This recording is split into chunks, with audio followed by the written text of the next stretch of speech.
This is Hearts of Iron 3. Looks pretty complicated, but it's not so bad once you get used to it. Let's start in the upper left. These icons are warnings that appear whenever something comes up that requires your immediate attention. You can hover your mouse over them to get the details, and click on them to get taken straight to where you need to go to fix it.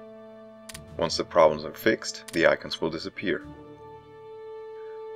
Hearts of Iron is a real-time game, but you can control the speed at which time passes and pause whenever you feel like it. You can pause and unpause by clicking on the time button or pressing the space bar. The speed at which time passes can be changed with either these buttons or the plus and minus keys on your keyboard. Right above that are our resources. Green indicates that our income of that resource is higher than what we are spending, so we are increasing our stockpile. Red is the opposite of that. You can hover over these to get more detailed information. All of these resources come from your provinces in fixed amounts.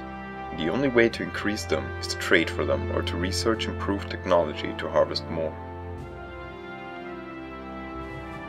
This is industrial capacity, or short IC, which you can think of as factories. IC is used to produce supplies, upgrade troops, and build new troops. It's split up into three parts, which is wasted, base, and available. Wasted IC is any IC that you are not using, that's actually what this warning is about. Base IC is the actual number of factories in your country. Finally, available IC is your base IC but modified by any technologies or policies you have. In this case, we can see our base IC is increased by 10% from improved technology, which is just research, 5% from a silent workhorse, which is an ability of one of our ministers. War economy is a law that we have enacted which increases it by another 25%. So with all that applied, we end up at 201 usable IC. Here we have supply, which is used by our troops. Supply is produced using industrial capacity. Fuel is a resource required by vehicles, tanks, airplanes, and ships, and is converted from oil. As we can see here, we are gaining 110 from conversion, and going over to oil, we can see that it is dropping by 100 from conversion. We probably have some technology which increases the conversion efficiency by 10%, so we get 110 fuel for 100 oil each day. You get some oil from energy in the same way, but it's only about 10 in our case, so it's just a pretty small amount. Money is used just for trade, and your income there is pretty much fixed by how big your country is. This is manpower, and it works as you would expect. You get some manpower every day, and producing units or reinforcing units that lost troops uses up manpower. If you ever run out, you can't reinforce or produce any more troops. Diplomatic influence and espionage are currencies used for their respective fields. Officer ratio tells you how many officers you have per unit. 140% is the maximum amount, and the more you have, the more effective your troops are. I'll go into details on these in a later episode.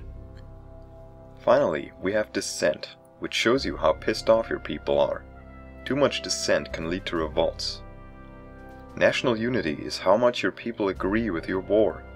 If things go downhill, they might not be so happy about your war anymore and will surrender more easily. Low unity will also give you penalties on your production. Below all that, we have all our country management buttons, and these will all have to wait for the following episodes. Down here you have several different map modes which display different information on the map. I won't go into detail on these as they're mostly self-explanatory. One thing I do want to mention though is that some of these modes don't just change the way the map looks, but also change the tooltips you get when hovering over a province. For example, with the weather map mode selected, we get detailed information about the weather in the tooltip. No matter which map mode you're using, you can get most of the information available in the various map modes in the province panel as well. You get terrain information by hovering over the picture. Over on the right are all connections to neighboring provinces and the type of the connection, so you can see if attacking from a specific province requires crossing a river, which makes it much more dangerous to attack. This here is the important weather information.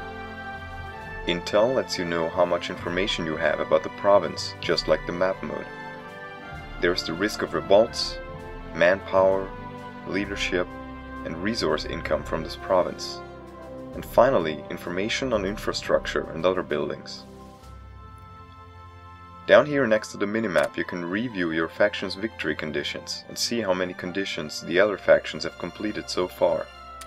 Below that we have strategic effects, which are countrywide bonuses you can gain by fulfilling certain conditions.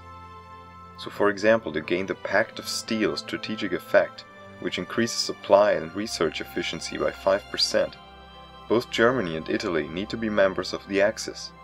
In this case this means we just need to get Italy to join our alliance. There's some pretty good stuff in here, so if you're not sure what to do next, try to satisfy some of these conditions to get more bonuses. And finally, there is a Find Province button, which finds provinces, right. Alright, we're done. See you in episode 3.